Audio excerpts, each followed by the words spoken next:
Well, India is not going to be buying Russian oil anymore.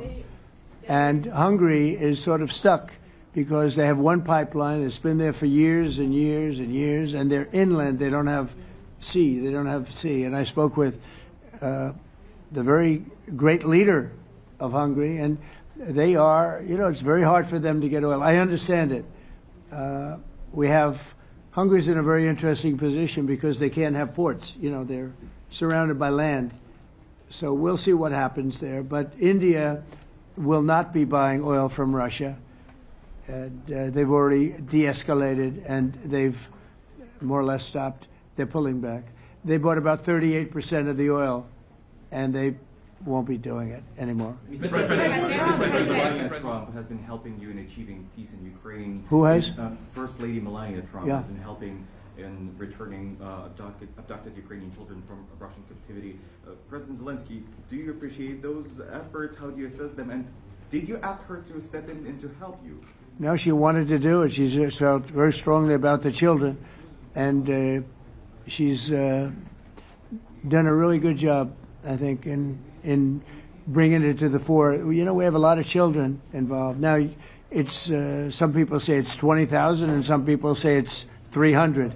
There's a big difference between that, so nobody really knows. But she felt very strongly about the children. She thinks about the children all the time.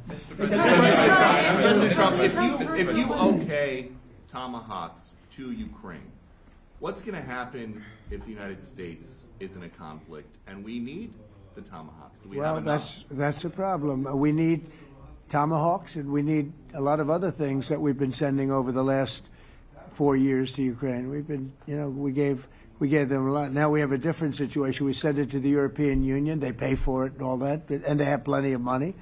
But it's beyond the money. We need tomahawks, and we need a lot of other weapons that we're sending to Ukraine. One of the reasons we want to get this war over is exactly that.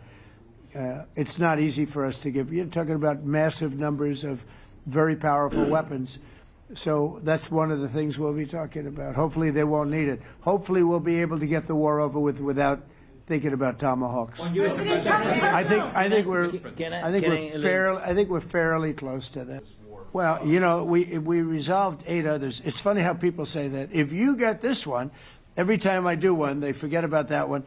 I solved 8 wars. Go to Rwanda and the Congo. Talk about India and Pakistan. Look at Thailand. Look at all of the wars that we solved.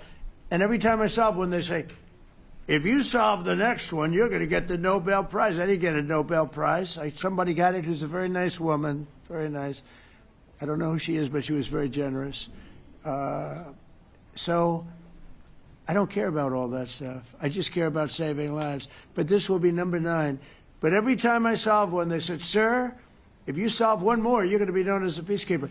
So to the best of my knowledge, we've never had a president that solved one war. Not one war. Bush started a war. A lot of them start wars, but they don't solve the wars. They don't settle them. And especially when they have nothing to do with us. I guess just about all of these wars had nothing to do with us.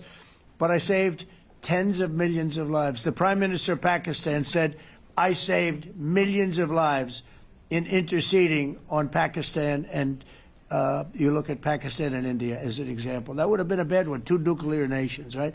So I say this, this is pretty much the last one, although I do understand that Pakistan attacked, or there is an attack going on with Afghanistan. That's an easy one for me to solve if I have to solve it.